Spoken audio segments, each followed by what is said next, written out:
let's welcome in our next guest, because just how giving are we as a society, as a community? Well, new data reveals that we're seeing some pretty strong growth in philanthropic impact ahead of Christmas.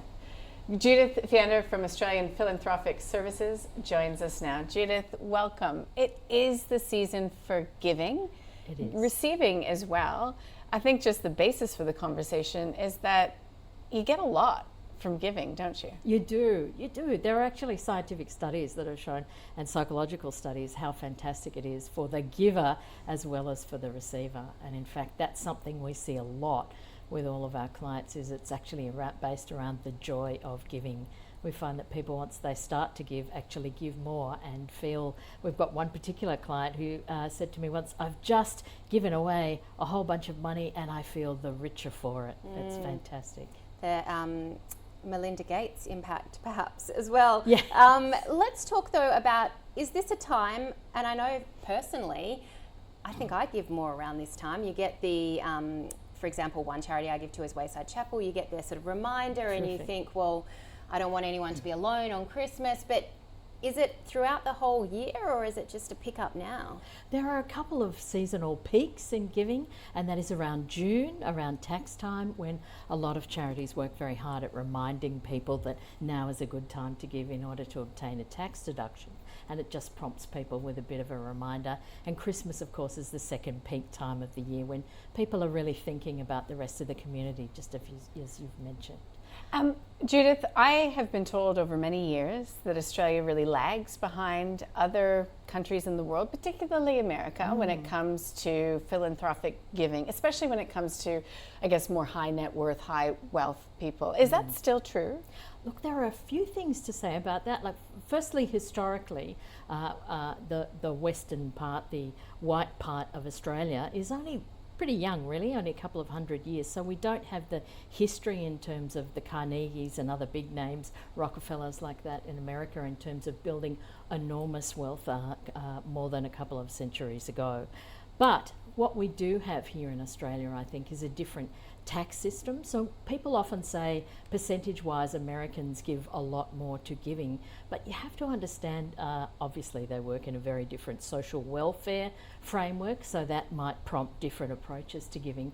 But you also have to understand that the giving that they are able to use as a tax deduction relates to churches and to education generally. We don't do that here in Australia. Giving has to be of a particular sort, and it has to relate back to charitable purpose. So what that means is that those two large pools of giving are not counted here in Australia in the same way, because they're not tax deductible. So we're not really comparing apples with apples. So I kind of dispute that we are not generous. However, some of the ATO data that we've seen does show that the size of donations increasing, the number of donors shrinking. Why do you think that is? Yes, I think that is a really interesting question, and the ATO data shows that only about half of people who earn more than $1 million each year actually make a tax deduction for charitable giving. That means that there's probably about 14,000 Australians out there earning more than $1 million and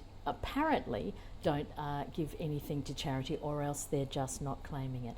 We're not sure which, but I think it's possibly that they're not giving. So we work very hard at trying to reach those Australians and encourage them to give. Once people start to give, it rolls.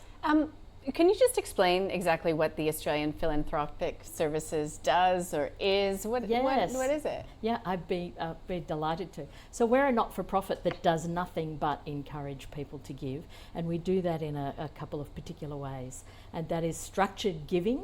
So we set up private ancillary funds for people who have significant wealth to be able to start their own family foundations, and we also have the fastest growing public ancillary fund in Australia, and people with much lower floor amounts, if you like, can start with a giving fund. And the mechanism that sits behind those two approaches is that you pop an amount of money into the giving fund or into the private ancillary fund up front, and you receive a tax deduction for doing that. So it's often very useful for people who might have a lump of money now but might not necessarily have a lump of money in the future. So you might want to preload this if you were retiring, or say you're in the process of selling a business and so you have a large lump of money here now. You pop that in, receive a tax deduction which you can spread over to up to 5 years, and then you're able to give that away to charities over time at a certain proportion each year,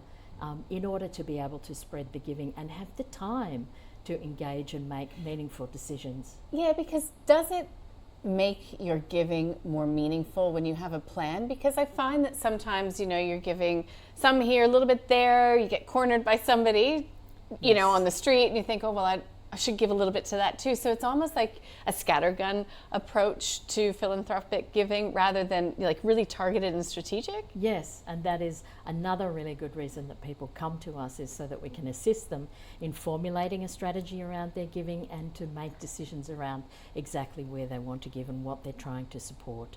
So somebody might come to us and say, I'm really concerned about homelessness, the increasing homelessness in Australia. I'd like to give to homelessness. Well, that's a big topic. Yeah. Are you looking to provide extra housing? Are you looking to get people off the streets? Are you looking to provide immediate relief? Are you looking to deal with ongoing problems that might lead to homelessness? Are you looking to deal with family and domestic violence that often leads to homelessness, particularly for women and children?